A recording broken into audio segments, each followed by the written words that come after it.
Okay, great. Welcome committee members, liaisons, and members of the public to the Partnership Grants Committee meeting. Thank you for joining us.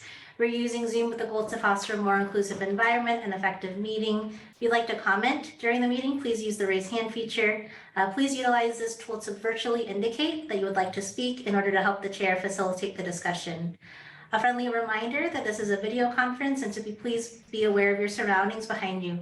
All Trust Fund Commission and committee meetings will be recorded and posted to the State Bar website. Zoom captioning is available. To enable, select live transcript at the bottom of your Zoom screen and then select enable auto transcription. Is that it? Yep. All right, great. So let's see, well, why don't we do roll call? Sure. Eric Iskin. Here. Will Bashali. Present. Jason Gulkin. Here. Dana Cruz. Joseph Lee. All right, and then for advisors, Justice Rodriguez, Judge Yang, and then our liaisons, see Melanie Snyder, and Laura Brown. Here. Okay, wonderful.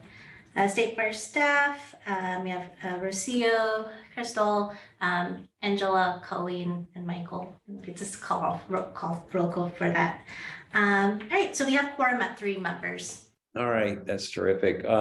Is any member of the public here who wishes to make a comment? There's Zach, apologies. I think he's here. No, there's no members of the public. Okay, so maybe we can proceed. We have quorum, so we can do a voting item.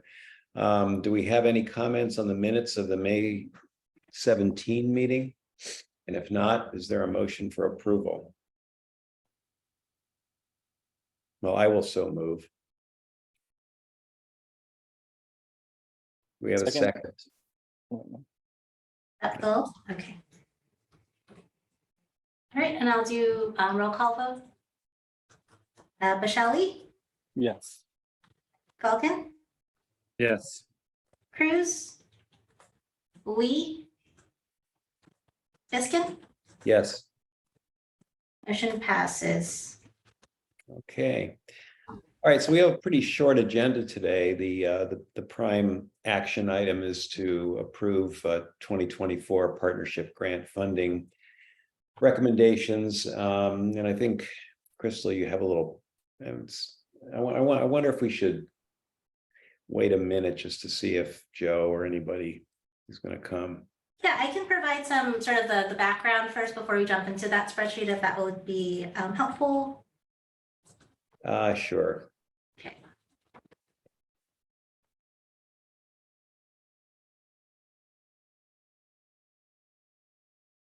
All right, just wanted to provide an update, an overview, and also a reminder of the partnership grants timeline.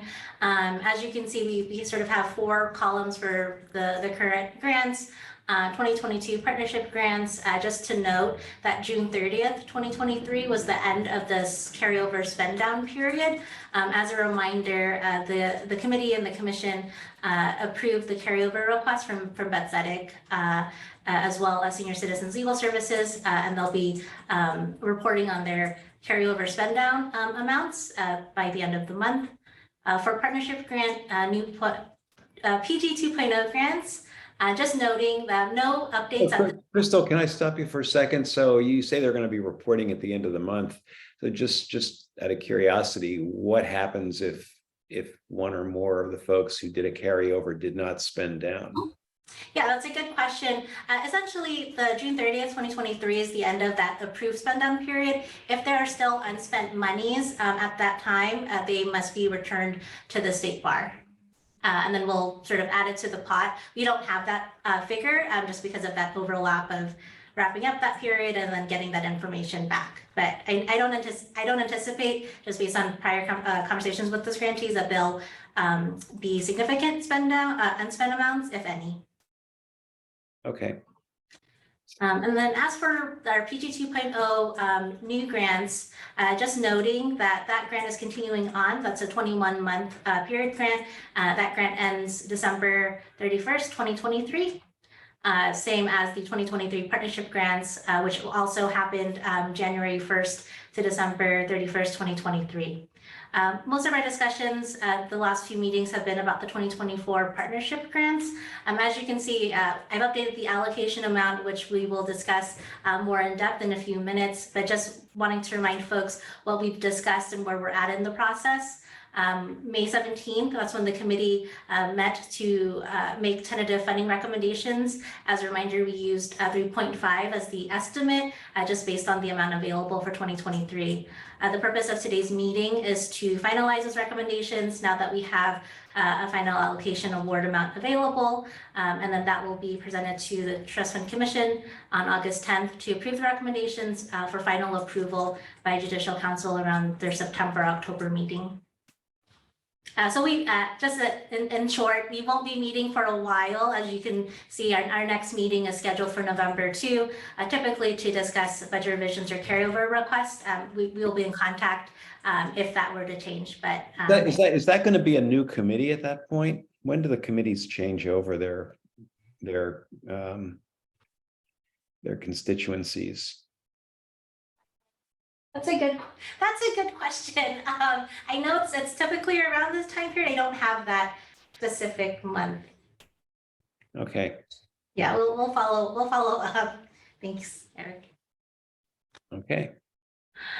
So just a quick overview of the 2024 partnership grant applications. We received 37 applications requesting a total amount of 5.062 million.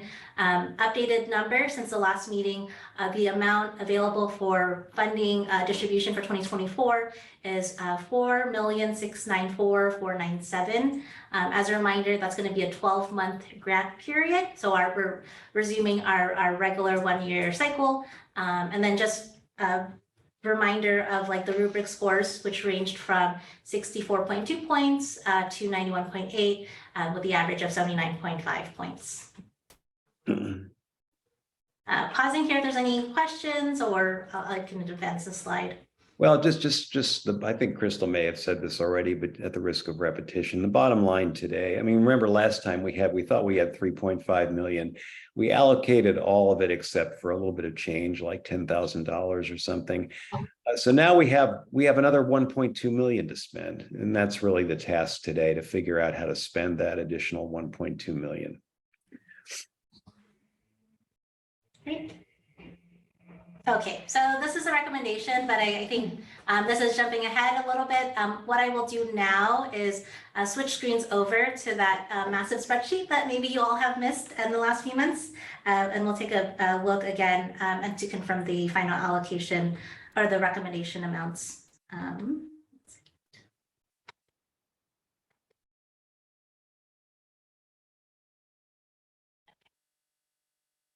So this is the updated spreadsheet. It looks very similar. I've updated the amounts here because last meeting we were working with sort of an estimation.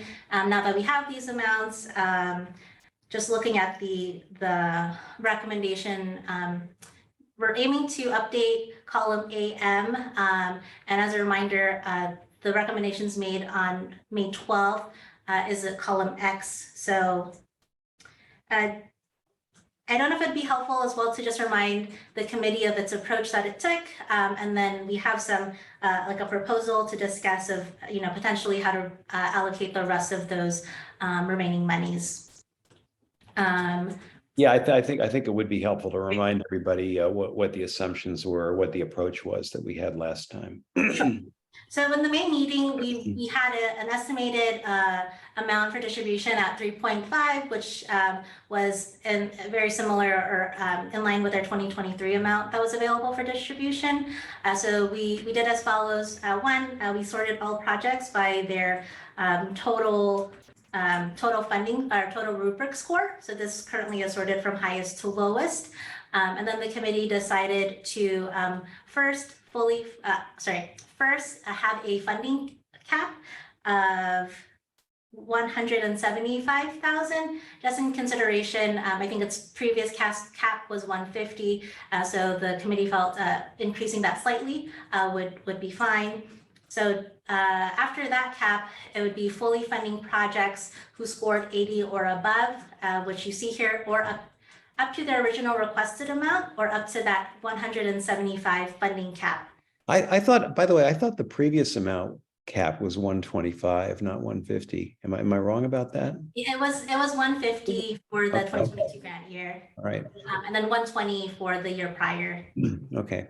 So we've incrementally gone up. And then for fee scores, my math isn't here anymore, apologies. There was a discussion of, for projects that scored 70, above 70 but below 80, the committee tentatively recommended funding 90% up to their requested amount, or up to that funding cap of $175,000. So here you can see mental health advocacy services, for example, 175, so it was 90% of that total. And then with this recommendation, the committee also was not, tentatively did not have recommended amounts for those who scored 70 or below. And you can see that here with these last 5 projects. As a note, neighborhood legal services, the committee also considered organizations who submitted multiple proposals. And in this instance, I believe NLS had 6 proposals. So in efforts to have some equity across projects, that's why I think the committee had skipped this one over and funded the following project below. Well, I think we decided on a cap of, what was it, 3 projects per organization max, something like that. I think it ended up being 4, because I think NLS had 6 projects, and then with this recommendation scenario, 4 of those projects would be funded. So it ended up being 4. So What's the significance of some of the projects in column A being highlighted in pink? oh, these are the ones who had multiple proposals. It was just a conditional formatting. So just for reference, these had multiple proposals. Okay. And the ones in green, these were all above the 175, I think, just for easy reference, because there's a lot of numbers we're looking at. So this approach, after we implemented this approach, we ended up spending, just a little more than 3.5 million. You can see there, we had about a $13,000 excess spend, which we kind of left as a placeholder pending the next meeting. We thought that was close enough for purposes of the May 17 meeting. But now we've got a bounty of an additional 1.2 million. The legislature was kind. Again, I don't know if that will continue into following years, but this year they were kind, so we have more money. And so the question is, how do we spend it? So did Crystal do it? So Crystal and I and staff discussed a tentative approach to spending the excess, but which we can go over with you and see what you think. We can discuss it. Sure. Before we jump in, I just wanted to highlight, after the May meeting, there was a request for the committee to follow up with the organizations who would have received with the tentative funding recommendation amounts if it was less than they originally requested. This 2-1 confirmed that they would still be able to administer the funding at the decreased award amount, and then 2, just get more information about impact on their proposed services or deliverables. Generally, the responses fell into 2 sort of categories. The first was that there would be no impact because the organization would seek or had other funding sources that would sort of supplement, so they would be able to maintain their service numbers. The other response generally was that the decrease would be proportionate to the decrease like percentage. So if they were receiving 10% less, that just meant maybe 10% in total number of services across the board. So that was the general response. Nothing to that we wanted to flag or that was necessarily significant, but just wanted to circle back because that was a specific request from the committee. And then just one small clarification on the increased amount since our last time. It did go slightly up now that we've confirmed the amount from the Budget Act for partnership grants this next year. And then we also added in funds that were returned to us from partnership grants from last year, unspent funds that were returned to us, partnership grants in 2022 and PG 2.0. So just wanted to add that it was a mix of that helped bump up that amount for disbursement this next year. Okay. All right, so if there's no questions, I just sort of run through the scenario given that increase, the 1.2 or over $1 million increase than we were anticipating. The method, yes. Sorry, could you just shrink the ribbon or the horizontal so a little more is the data? Thank Yeah. That better? you. Yeah. Okay, can I minimize anything else? Okay, how about that? Thank you. Okay, great. So in efforts to sort of just redistribute those monies, the sort of proposed approach Eric and the staff talked about was as follows. First, increasing the cap because of that increase the 1 million, it would be a significant cap. So we were discussing some numbers. The number we initially landed on was 250,000. So that would be the first sweep. So funding all projects up to a new cap of 250. Second thing would be funding projects who scored 70 or below, 90% up to their requested amount or up to that $250,000 cap. Just as a reminder, in the May scenario, those projects were not recommended for funding. I think we thought this might be a good opportunity to sort of discuss their strength of their proposal, provide technical assistance, but sort of having some messaging, reflective of their ending score. And then third, after those two sort of general sweeps, there was still extra monies to be allocated. So I think the proposal was to redistribute those amounts back to the higher funding scores. So here you can see in the legal services, they have the 250 cap. They were requesting 255.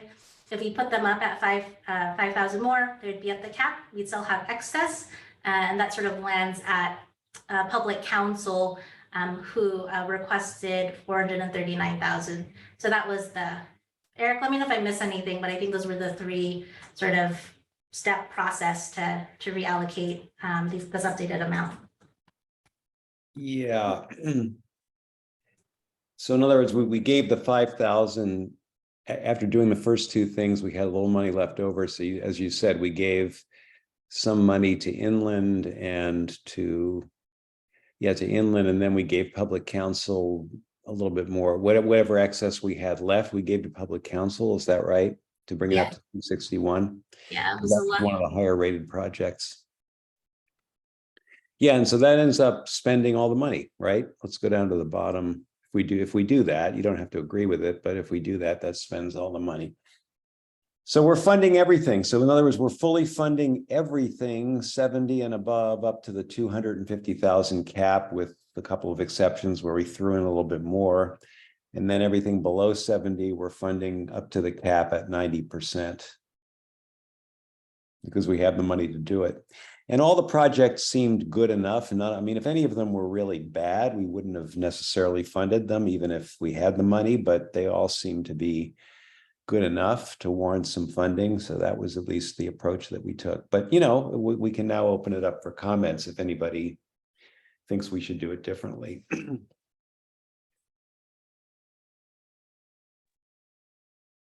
I guess I'll chime in and say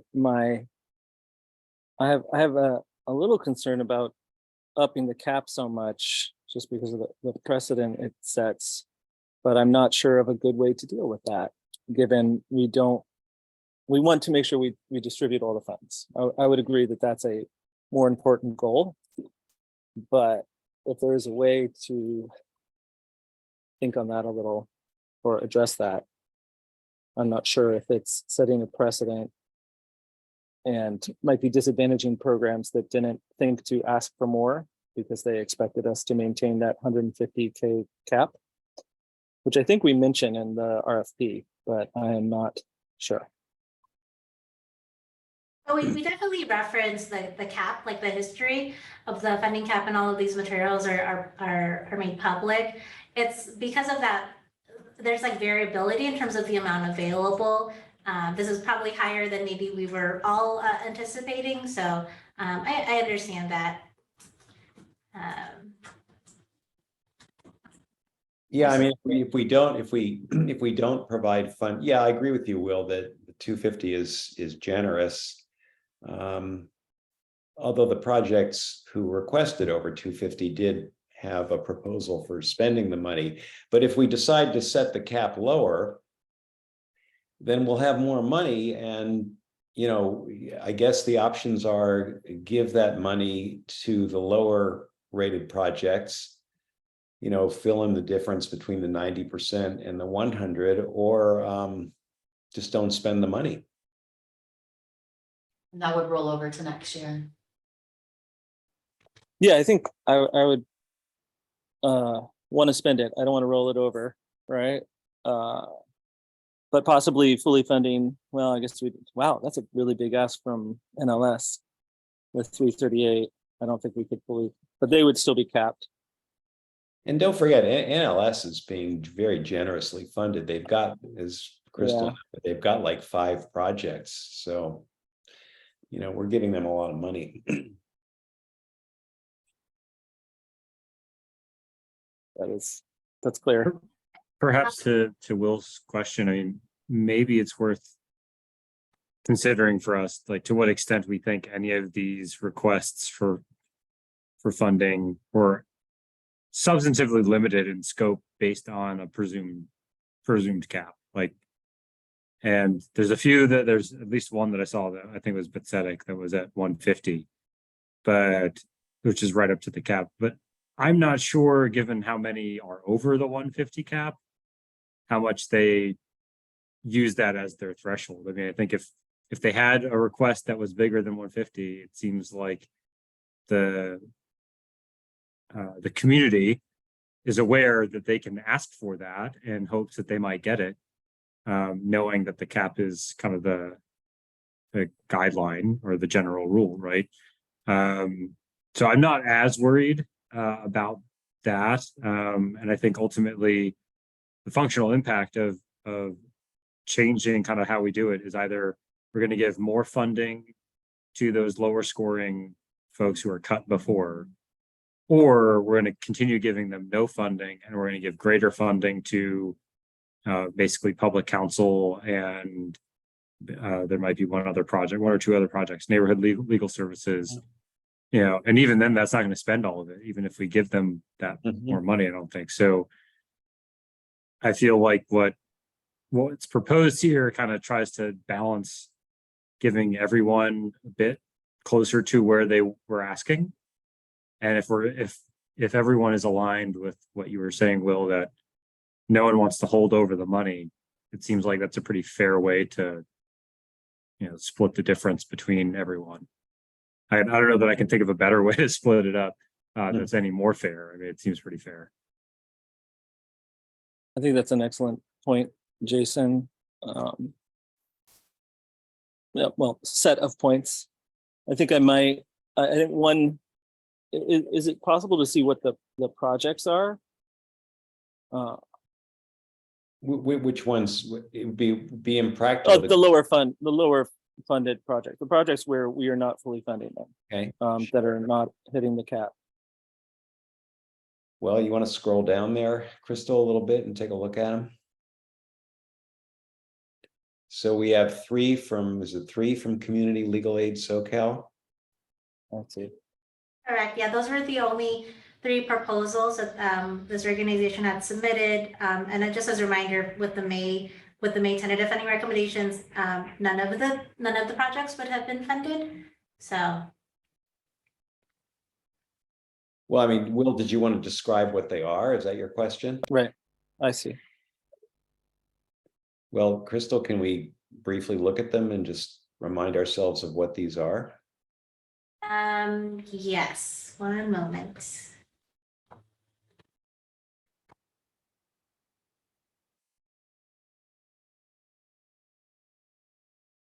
I will, Yeah, I'll we're pull talking up. about 10. Oh, go ahead. Oh, no, I was just, go ahead. I guess looking at it, the numbers are so small. These programs are going to happen, I presume, because they would have been included on the talking to list once we knew that there was going to be additional funding available. I'm sorry, I could you repeat that? Sorry. You mentioned that you reached out to all of the programs to see whether they would be able to execute, but I wasn't sure if these people were included since we didn't. No, so they weren't included in the follow-up. I think mostly because the obvious response is that they probably wouldn't be able to administer the project. And then the impact on services is that they wouldn't have the project. So we didn't want to bridge that gap knowing that the amounts were still tentative. So we didn't follow up with those specific organizations knowing, things could change. And that's a very hard message, I think, to relay so early on before. Oh, I agree. I agree. I just wanted to be clear on whether we knew that they would operate these programs at a reduced funding level. Oh, for this scenario, the 34, these decreased. Correct. Okay, so when Eric and staff met, that was two days ago. So I think I apologize. I didn't. I don't think we had flagged as a follow-up because the amount was very close and it was 90% of what was requested. So my assumption, and maybe I shouldn't have assumed, that it probably would be in line with the other responses of either being proportionately cut based on the percentage, or having other funding sources. But I can't confirm that information, unfortunately. Yeah, but Seems like a safe assumption. Yeah, I agree. Yeah. Sorry, what would be the best? I have the applications open on Smart Simple, but I don't know. I'm trying to figure out what information are we looking for exactly for these 4 projects that we wanted to look into during this meeting. I guess for me, the type of project influences how I would choose to exercise discretion, whether they should be fully funded or have the 90%. And if they are addressing major issues currently happening in society, I think it would be cause me to reconsider a little. Sure, and I think, sorry, the view I had before didn't have the project name, but here's just some of the project titles: Norwalk Consumer Debt Series, the expansion of the Pellet Clinic, Remote Access LA, Orange County Consumer Debt Series, and the Compton Self-Help Economic Expansion Project Year 3. I mean, I guess maybe another theoretical approach, instead of moving the cap from 175 to 250, if you wanted to fund everything, I guess we could fund everything, including the lower rated ones, up to a $200,000 cap or something like that. I don't know whether we'd have the money to do that if that's what we want to do, but I think there was some value in sending a message to the lower funded projects that maybe they needed to do a little work.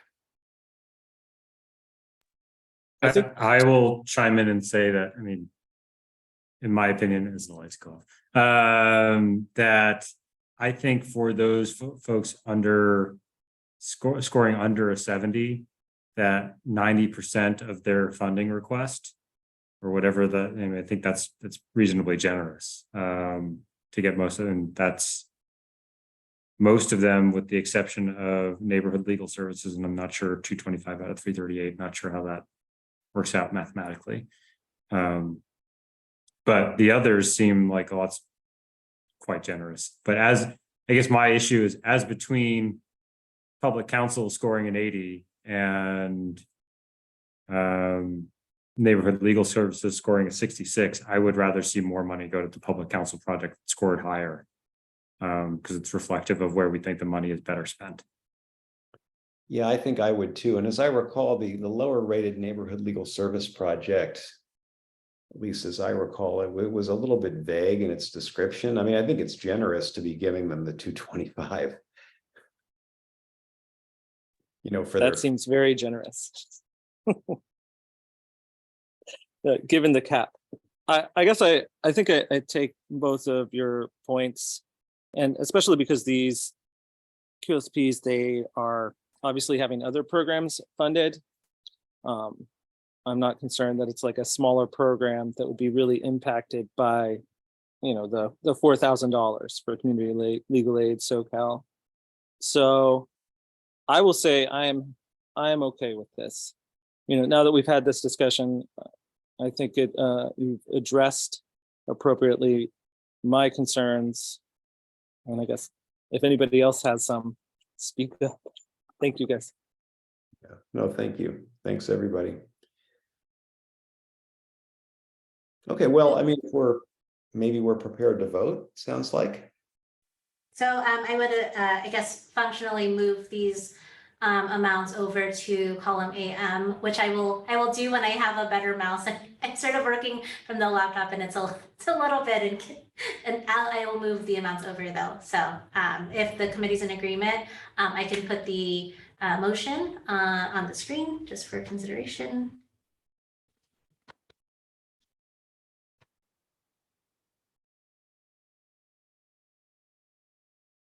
So here.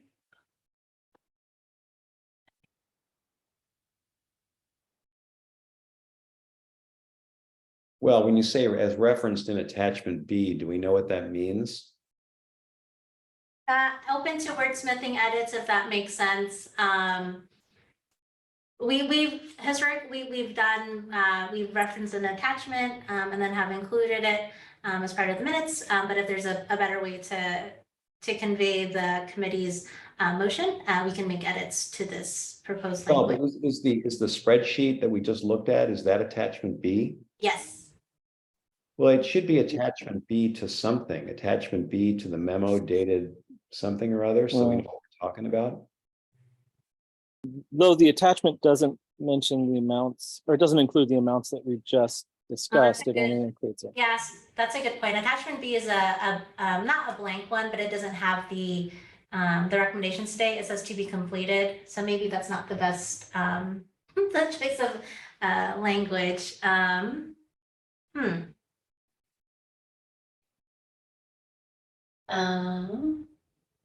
Can we just call it the name of the document, the partnership grant rubric scores and final funding recommendations spreadsheet? I don't know. What's in that tab? Well, can we attach this? Can we attach the spreadsheet as an exhibit to the resolution? Like to the minutes, Eric? Because it'll always also be attached for August 10 for the Trust Fund Commission meeting, completed. I'm going to put a completed version attached to that updated memo. Well, I mean, you could say as referenced in column, whatever it is, whatever the final column is of the attached spreadsheet. Is that okay? I can make that edit. And that'll be part of, yeah. What is it called? Can you just make sure it's The document. what it's named? Sorry, I don't have it.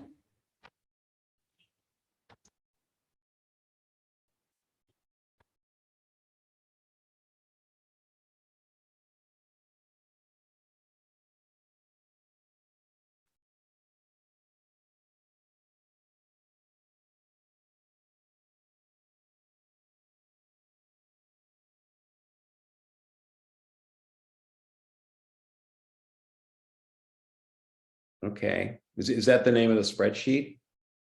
Yes. Okay, and the column AM is the one that you're going to be filling in? Let me confirm. Yeah.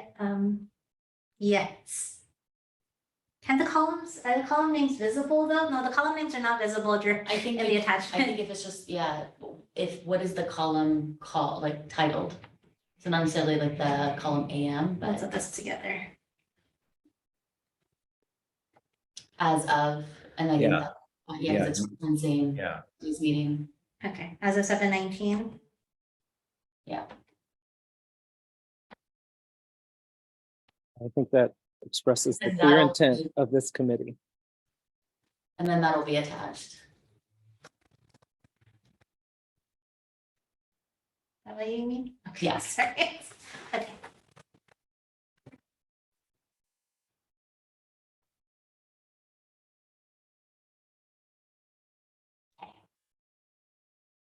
that language is good to go, or? Let me look at the spreadsheet one more time. Sure.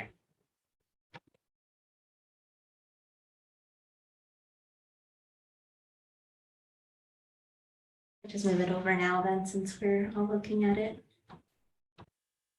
Okay, yeah, I guess that's okay. I think it's just referencing the date and, you know, we have the minutes and the recording as well. If ever there was double checking.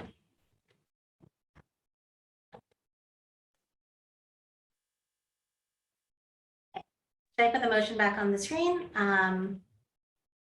that okay? Yep. Great. Glad to make that motion. Okay. Well, so moved. Okay, let me take roll call vote. We need a second. Oh, sorry. He's about. I thought I heard that. Okay. I'll go ahead and second. Sure. Thank you. Thanks, Jason, coming in to save me. Yeah, you're welcome. All right, let me do a roll call vote. Michelle, Yes. Elkin, Yes, and abstain as to Inland Counties Legal Services. Oh, I forgot my extensions. I'll kick it back to you if you want. Yes, I abstain as to ICLS. And well, I gotta find the other ones. Sorry. You can continue. I will make sure I give those to you. Cruz, Lee, Iskin, Yes, abstain as to Bates Sedek. all right, motion passes. Then Will's abstention. Oh, and then, sorry, Will, do you have the rest of your abstention? Yeah, so I think it's LASSB, ICLS, and looks like the other one's not on here. And that's Legal Aid Society of San Bernardino? That's correct. Okay, great, thank you. Wonderful.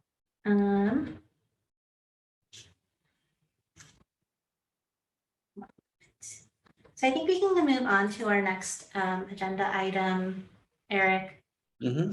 Yeah. So we just wanted to have a brief discussion of the process that we used to, assess this particular grant. If our memories are good enough to remember back a month or so ago to when we actually did this review, people's thoughts about whether we need, so these are the questions that are to trigger our thoughts.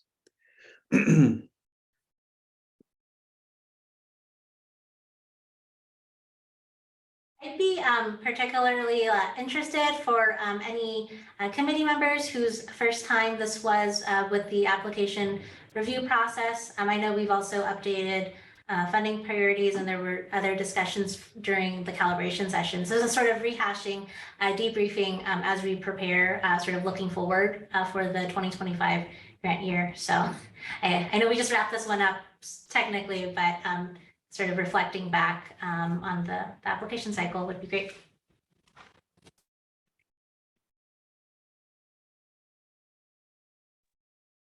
I mean, I thought it worked pretty well in general. I was happy with it. Thought the resources were good.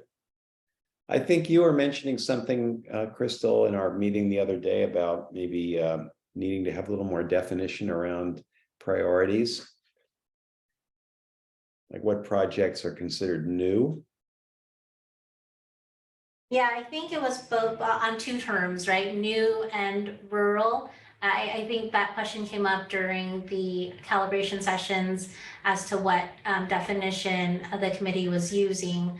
I think that's an opportunity to address in the 2025 RFP, as well as new, right? So like what is considered new, and I don't know if the committee can get in alignment of it's like a not existing project or first time applying for partnership grants. I think maybe that wasn't as clear for this cycle. I have thoughts as well, but I guess I too wanted to hear from the new members, especially on their experience, because I've done this a few times now.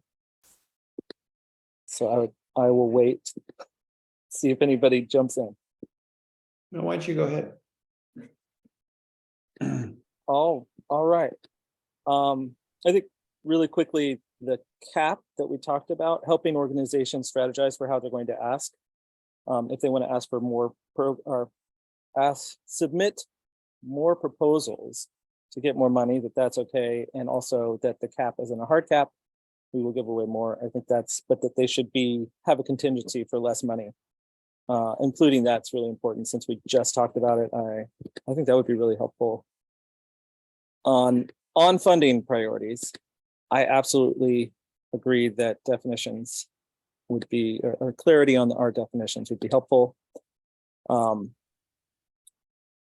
Especially whether the program being submitted is actually going to serve rural or frontier. I've learned new terms. I live in a frontier town of 4,900, and we're very far away from California resources.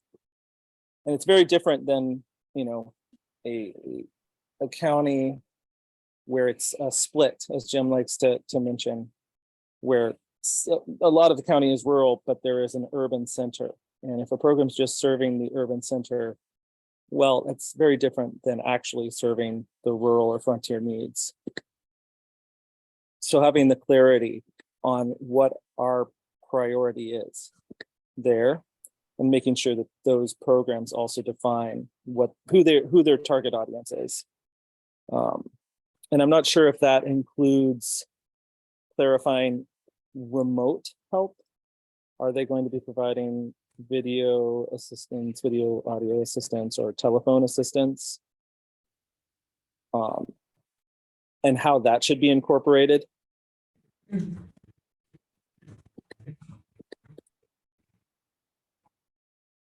And speaking for myself, I obviously think it's important that frontier towns and rural areas get some funding priority, because otherwise, there's nothing in my town, for example.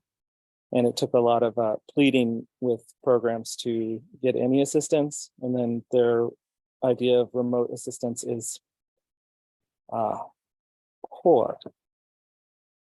Their implementation is poor, I'll say. So I think there's an opportunity there. Could somebody from Needles, California join into Neighborhood Legal Services promoted its ability to serve remotely. That was a big feature of at least one, if not more, of its projects. So even if Neighborhood Legal Services is really primarily located in Pasadena, let's say, if they have a remote program, would you be able to participate from Needles? I did not call them specifically, but another program I did call in LA was very clear that they will not help outside of the county. They said that they were restricted. I am not aware of any restriction, at least in our grants. In fact, I think it's the opposite. They will help anybody in the state, but they can implement their own restrictions. But someone can clarify for me whether that is the case or not, because they were blaming us at the state bar. What county is Needles in? San Bernardino.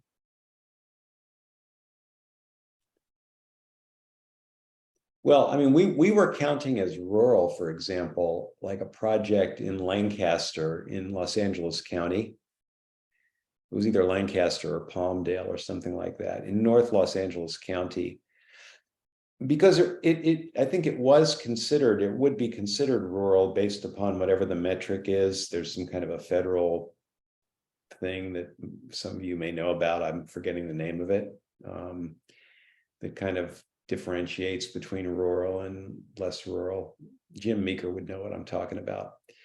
And that project was considered just as rural as anything in the Inland Empire under our current approach this year. they would get the same 5 points or whatever we gave for rural as a project in Nevada County. But I don't know. I mean, maybe that's right. I mean, they are. I guess, yeah, I don't know the right balance, but I want the clarity. So if we're saying we want to prioritize one or the other, making sure that it's clear and that we allow our scoring mechanism to reflect those priorities. Because I think right now it's just a 10-point spread. You either got 5 points or 15 points.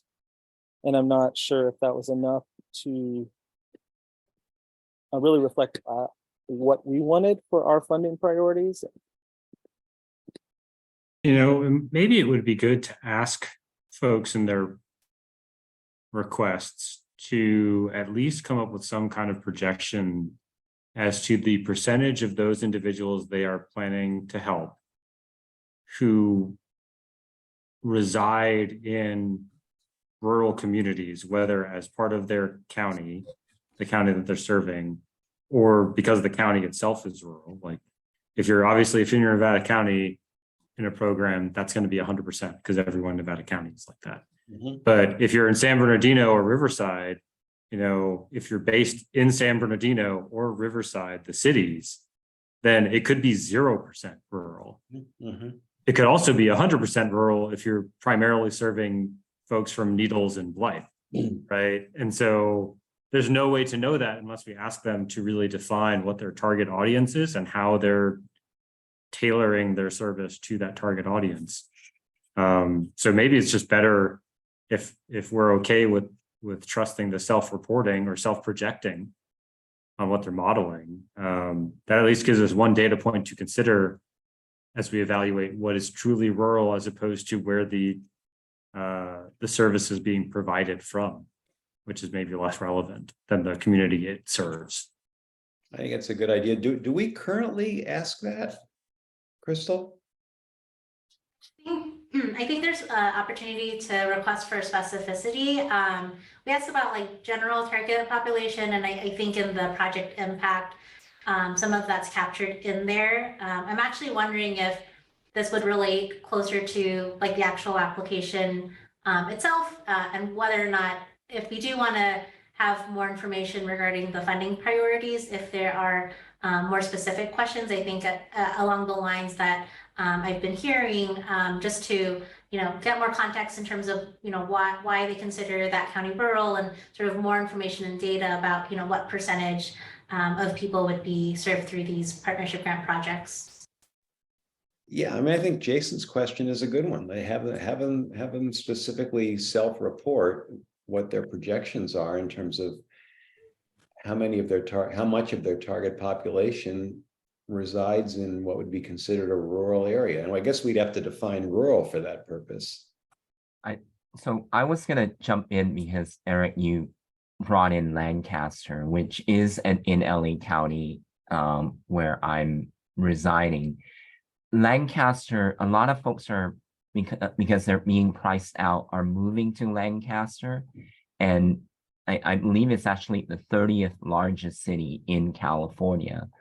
But putting aside perhaps a growing population, in LA County, I would say Lancaster is one of the areas where it's the legal needs are not being met because there just are not that many attorneys out there. Mm-hmm. Mm-hmm. And so, I think what we're struggling with, Lancaster is a prime example of where it's in a metropolitan type county. It itself is a large city, but nonetheless, the legal aid need, or the need for legal aid, it's substantial. And so how does that capture, how does that factor into our analysis and whether it should be defined as rural? That's an excellent point, and I would add on that because this particular grant money is meant to go towards courthouses in the partnership sense, whether that courthouse has other legal services being provided. Even the courthouse here in Needles, for example, there is self-help. It's for 3 hours once a month, which is very different than Barstow, 2.5 hours away, which has self-help every day of the week. I'm not sure how you would include that, but I think to the judge's point, what's available if the people they are targeting are legally are underserved for legal services, that's an important metric, or it would be to me. I'll speak for myself.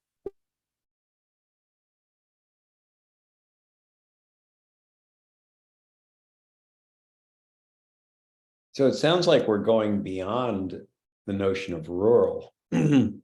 Well, is it rural or underserved? Is that what we're supposed to be prioritizing, or is it just rural? It's rural. I think underserved, we've probably seen that language in some other our other discretionary grants, but for partnership grants, I believe it's just been like rural and then, new projects, like in terms of like priority areas. I mean, I think to that question, right? Is it rural because rurals are as a proxy seen as underserved? Or is there something unique about rural status irrespective of whether it is underserved? I don't know any rural communities that are not underserved, but if it's underserved, maybe that speaks to the issue earlier about Lancaster or otherwise. I think to the extent Lancaster falls in, I mean, Riverside and San Bernardino kind of are the same, we'll call them bedroom communities to LA, and have that same expansion and similar lack of legal community and access to legal services,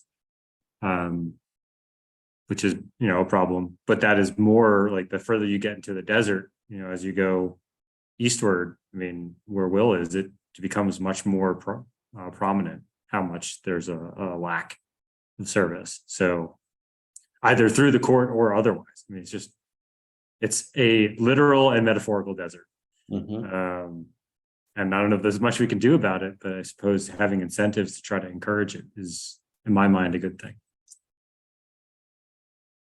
To clarify, I don't believe we are technically considered rural under the definitions I've read. I don't know what the bar uses, but it was confusing to me. The town's not considered rural. I mean, I'm forgetting the metric, but there actually is the government has a way of measuring. There's a name for it. I wish Jim Meeker were on the phone or on the call because he could explain this. Maybe I'm at MSSA, Eric. Yes, MSSA. Well, what is MSSA again? Like medical services. It was used as a proxy. I can't recall top of Medical service study areas. And is that a federal government measure? I know it's California. I don't know if is it federal. I don't remember off the top of my head, but we can definitely. So there's some MSSA, indication of when an area is rural and when it is not. Right? Isn't that one of the purposes of that metric, whatever it is, to differentiate urban or suburban from rural? Yeah, I think so. I'm Googling, but it's like it says population density, and I think they look at number of persons per square mile. Can I offer sort of a counter suggestion in lieu of sort of being tied to a specific definition overall for future grants? Another consideration would be if the committee doesn't quite know, or like doesn't know if a definition will fit for like the projects that we are currently receiving or may have received, could we have characteristics or be more descriptive in sort of what we generally anticipate rural to mean? I mean, this is a discretionary grant, and I think the Partnership Grants Committee does have leeway in terms of doing that. I just wouldn't want it to be unnecessarily restrictive if there are instances where there are characteristics, but because of the technicality of the population, it doesn't fall under a specific definition. So just throwing that out there as a Well, suggestion. we could do that as long as the statute allows us to, because the statute does say rural, right? I don't think so.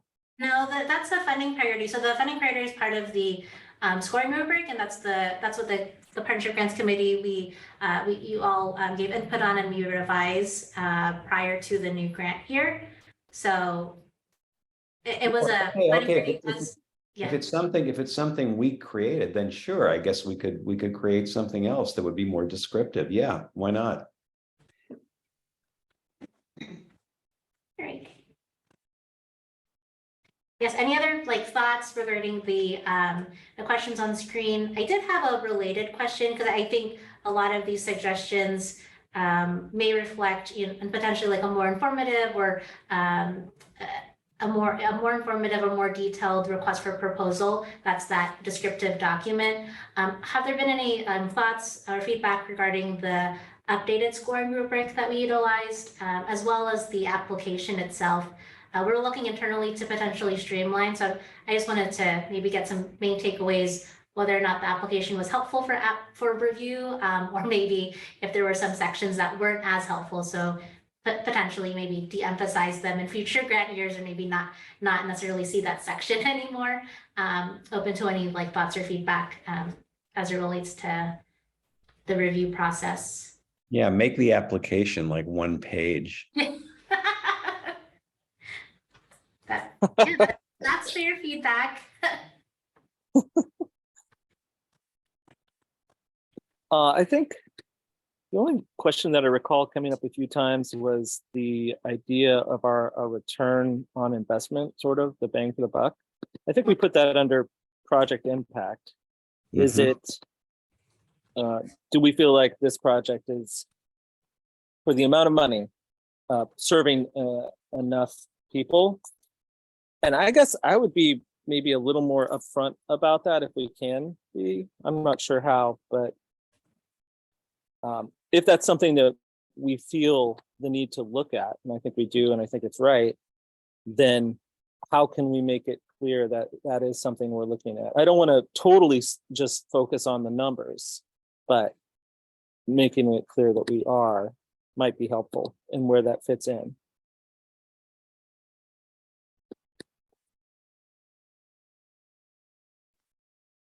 In other words, to make it clearer that we're looking at efficiency, we're looking at Yeah, sort of bang for the buck, if you will. I think so, that we're going to favor that, especially if the original idea for the partnership grant funds was that the courts, if the programs were really useful, would choose to fund them themselves. Well, maybe that's not realistic anymore, but that efficiency would be helpful.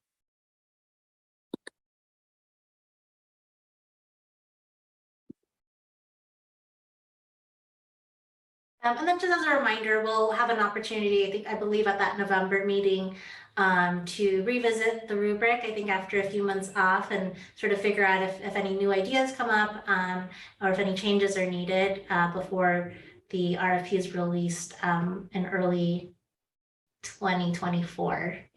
Trying to get my years correct, yes. I kind of like Will's idea of somehow coming up with language that more specifically directs the project to tell us, in essence, why we're getting bang for the buck.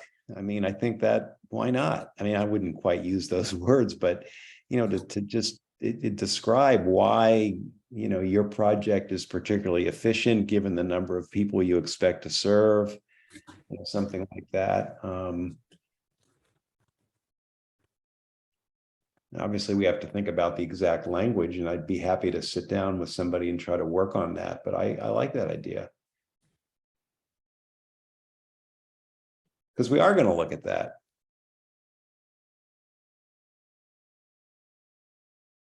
Well, let me ask you this, Crystal. Do you think we do that already? No, I think there could be I think there's an opportunity to sort of be more specific about that ask, if that's what we're trying to get to, or sort of reword maybe some of our application questions or potentially evaluation questions, if you want sort of a reflection of the services provided versus moving forward, and if a grantee does reapply for funding. I don't think it's as clear as that specific point.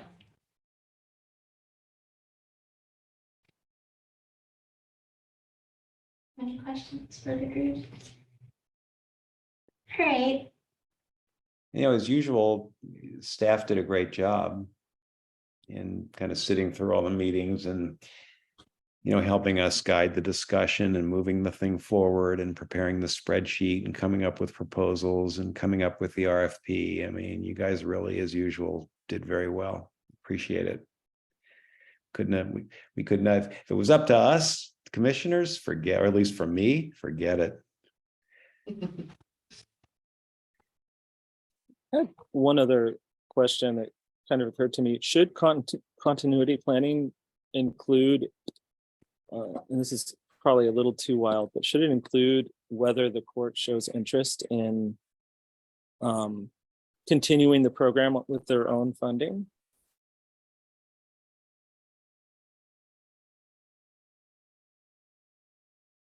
I don't know the answer to this. I'm just curious whether that is. Love And we to do have, do programs, just but say we do they, have JC on. Yeah. Thank you. I think lots of courts would love to, but their funding realities are such that, they're barely covering staff needs. Mhm.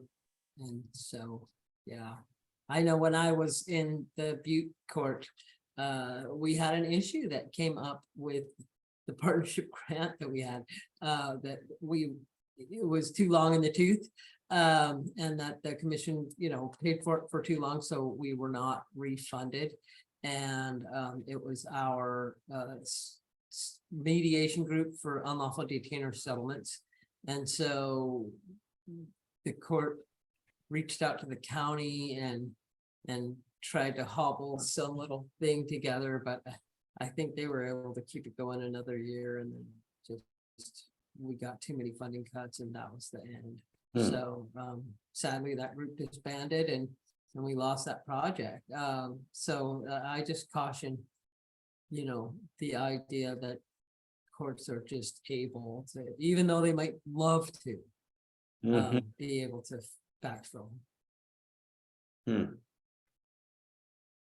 That's very helpful. But now we have eliminated the time limit, right?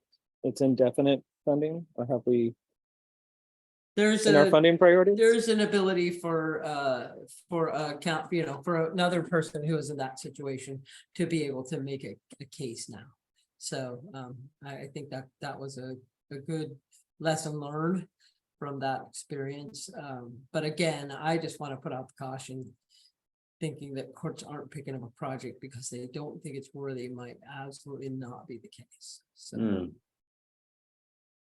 think that's an excellent point. Should it be a funding priority that new programs, right? If it means we knock off old programs that have been running well. I had forgotten that side of the funding priority equation.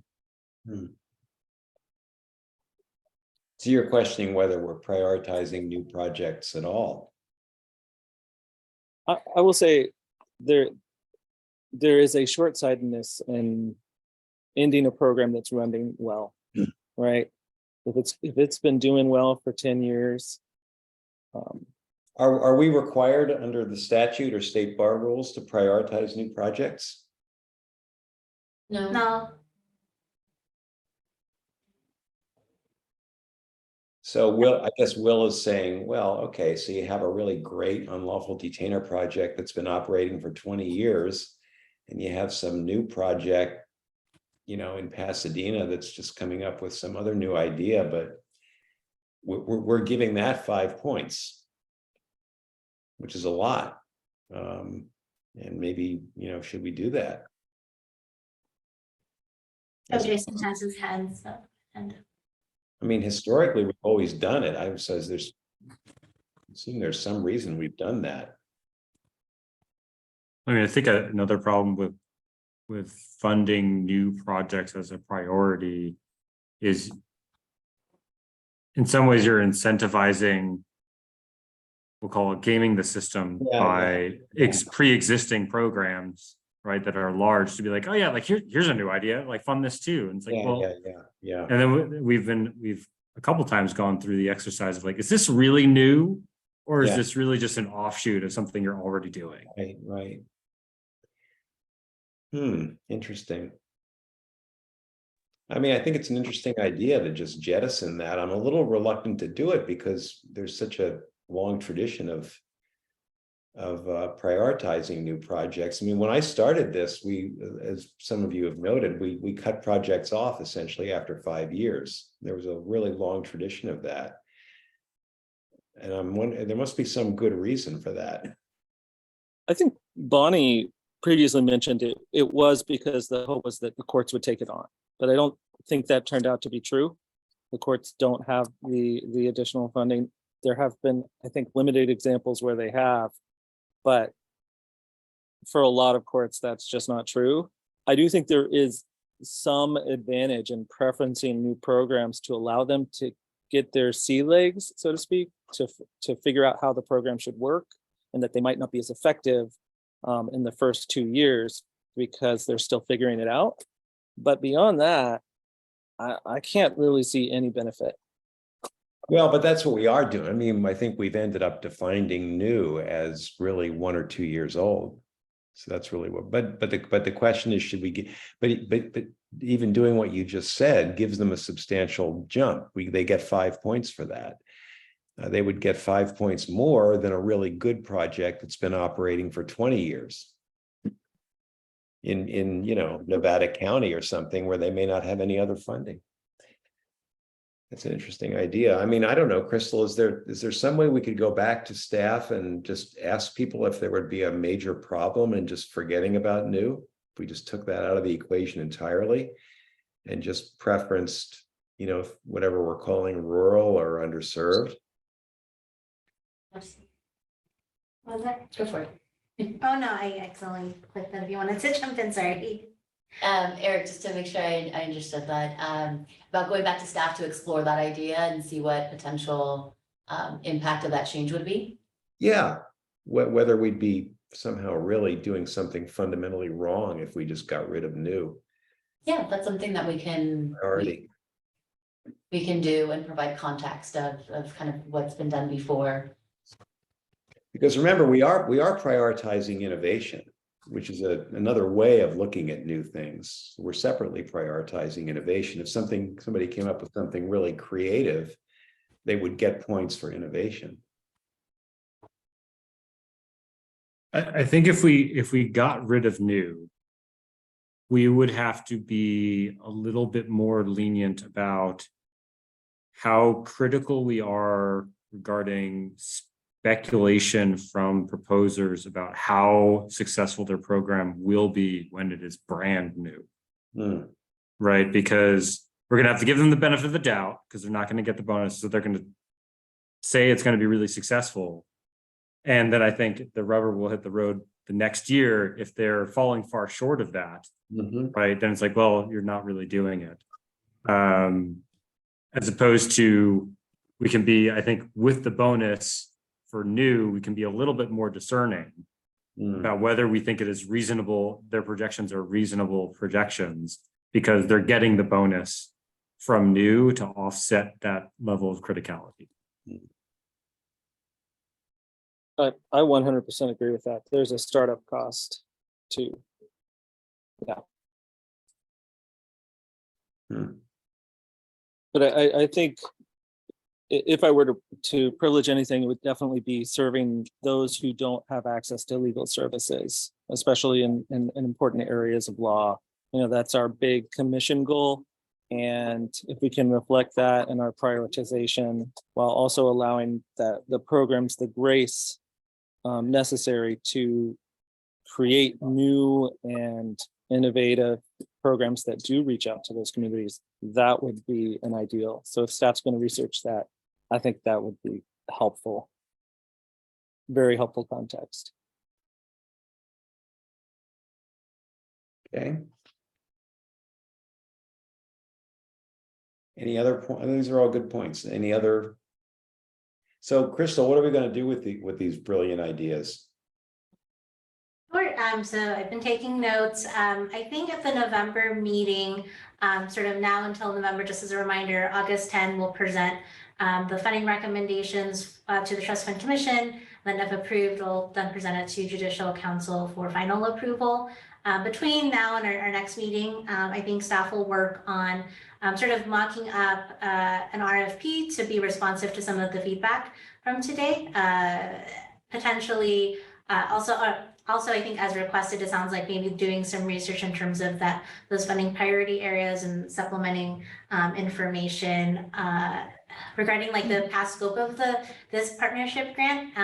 If we're able to find it, just caveat, I'm not sure like what we will find, but provide additional context for the committee's consideration before it works on, as it works on its 2025 RFP application, et cetera.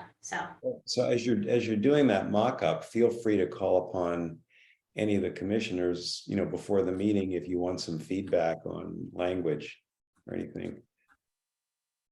I mean, I'm happy to look at stuff. If you, and I'm sure the others would too. Yes. I think that was all for the agenda today, Eric. If there weren't any other thoughts or any debrief thoughts on that process. Eric, would this be an appropriate time to provide the staffing update to the full committee? Yeah, what is the staffing update? Oh, you mean the change in the Yes.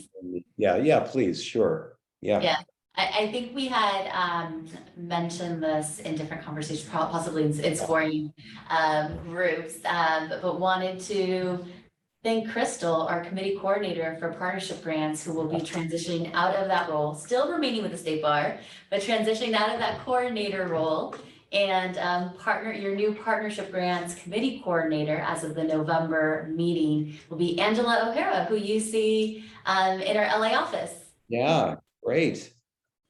So I wanted to share that update so that you know that Crystal has been working really hard on the back end to document all the notes and transfer all this institutional knowledge she has working with the committee these past few years, and ensuring that it's a smooth transition to Angela. So as you heard mentioned, we'll continue to work on this. You'll be hearing from Crystal and/or Angela, just if you receive emails so that you see one or both names, you know what's going on. Then Crystal will be presenting or representing partnership grants with supporting Eric at the August commission meeting. And then as mentioned, this will be her final partnership grants meeting as a committee coordinator. So just wanted to give her a big shout out. Yeah, well done, Crystal. Very good. Very great job. How many years have you been doing this? I don't know. Am I at 3? Maybe 3 years? Yeah.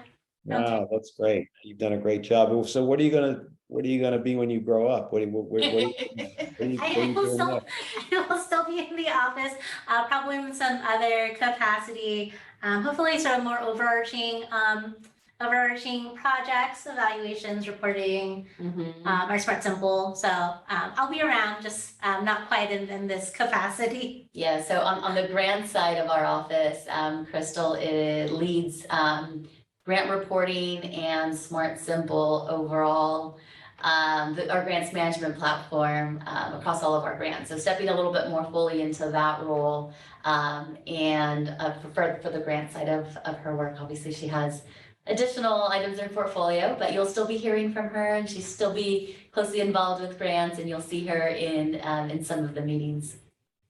Great. Well, Crystal, really great job. And Angela, welcome. We look forward to working with you. And that's gonna be great. Thanks, Crystal. That's the Smart Simple stuff. Man, that is gonna be that's a big fish to fry, but Oh, I've been congratulations. frying that fish for about 2 years. Yeah, so, she's on.